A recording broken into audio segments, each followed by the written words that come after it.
I pledge allegiance to the flag of the United States of America and to the republic for which it stands, one nation, under God, indivisible, with liberty and justice for all. The Mark&Mack Show, live, local, and number one. Weekday mornings on News Talk 95.1 FM WDNG. Welcome back into the Mark&Mack Show, News Talk 95.1 FM, 1450 AM WDNG. You can check us out online at WDNGmedia.com, WDNG Media on Facebook, markandmackshow.com, and on Facebook. Love to hear from you.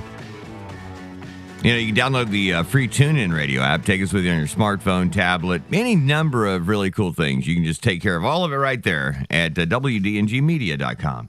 Meanwhile, back at the ranch, we have, believe it or not, friends, the opportunity for you to take a look back with us at the 12 months of Trump. You've heard of the 12 days of Christmas. Well, this was the 12 months of Trump since the election.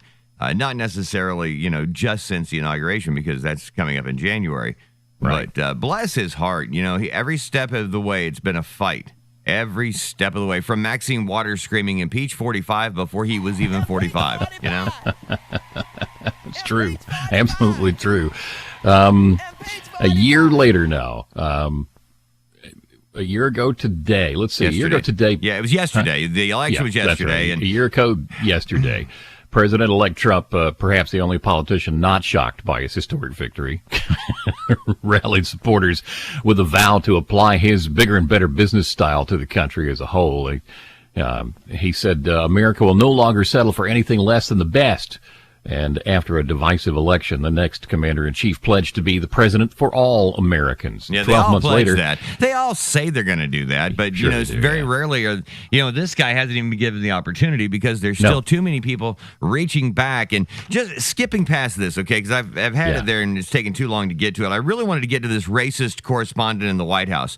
I've been watching her say the most despicable, disgusting things forever. And, she has proven that she doesn't care about covering the White House. She doesn't care about anything other than hating on Donald Trump.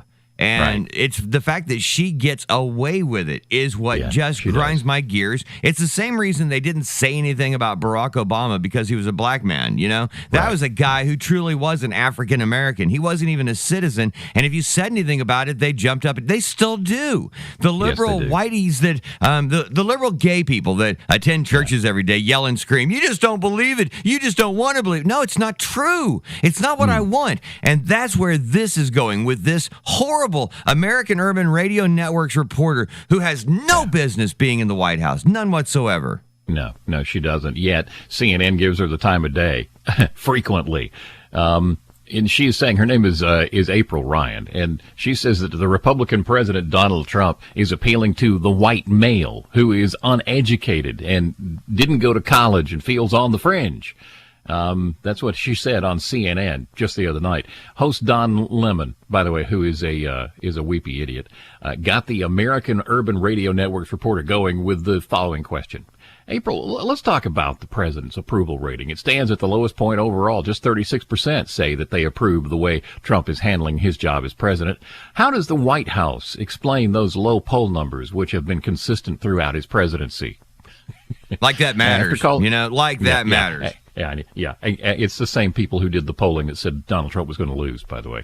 After calling the White House very reactionary and deflective over poll numbers, Ryan explained how Trump has been trying to find his way out. Quote, he's doubling down with his base, and when it comes time to talk to his base, to galvanize them, he hits with topics that really resonate with them. The Confederacy, issues of race, the NFL with taking a knee, the Charlottesville rioting. Wow. And then Ryan described what she saw as Trump's forgotten man base, describing its members as, quote, the uneducated or those who have not attended college, as well as the white male who feels on the fringe and not touched by any form of government. And this president has reached out to them. She concluded by saying that despite Trump's low poll numbers, we've not seen the kryptonite yet for this presidency to make him go out for the count. He continues to rebound in some kind of way.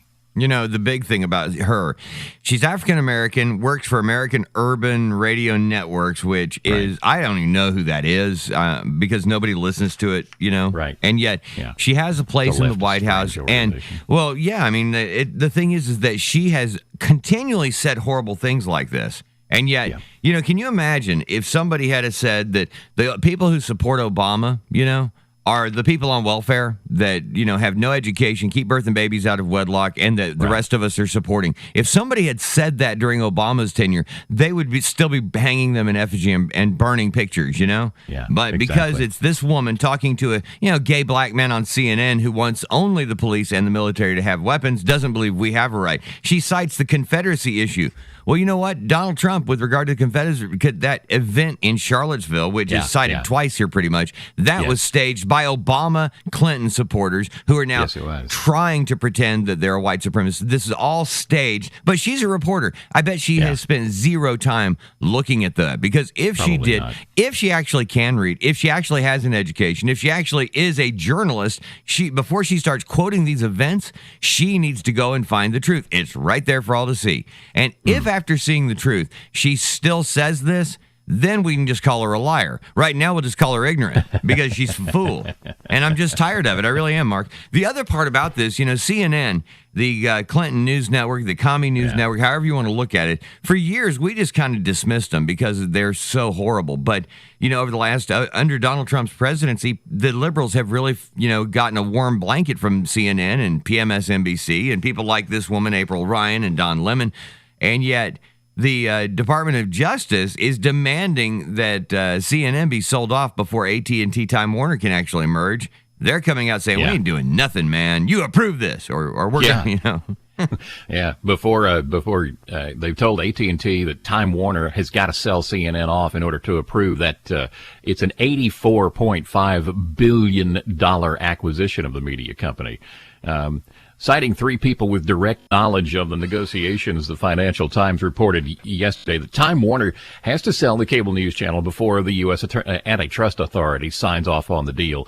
The liberal CNN is considered the crown jewel of the Time Warner portfolio. Well, how sad is that if that's the crown jewel of the portfolio? Oh, bless their hearts. Despite an ongoing feud with President Trump, who mocks the network as fake news on a regular basis, CNN Worldwide President Jeff Zucker has essentially installed an anti-Trump programming strategy that has helped the network's ratings and digital traffic. If AT&T would be interested in moving forward with the proposed deal if CNN is no longer part of the package. The Financial Times reports AT&T is opposed to selling the TV network and is preparing to take the Trump administration to court, arguing the deal with Time Warner does not pose any competition violations. A source with direct knowledge of the talks between the company and the DOJ told the Times it's all about CNN. The source also said the paper said that regulators have made it clear to A&T executives that if it sold CNN, the deal would go through. The deal was initially expected to become official before the end of the year, but AT&T CFO John Stevens said the closing of the deal is now uncertain when speaking at the Wells Fargo Media and Telecom Conference in New York City yesterday. He says, we're in active discussions with the Department of Justice. Those are continuing on. I can't comment on those discussions, but with those discussions, I can say that the timing of the closing of the deal is now uncertain. Yeah. With regards to the transaction, everything continues as we've expressed in the past. Yeah, they're not going to do it. They're not going to sell CNN, and there'll have to be something else. Because to sell off, you know, when you mentioned the CNN being the quote-unquote crown jewel, it's the legacy of CNN and what it represents as opposed to what it actually does now, because it's a lost leader. It loses money on the liberal agenda right now. So I'm wondering how this is going to work out. It's going to be interesting. All right. Hey, coming up next, Roy Halladay.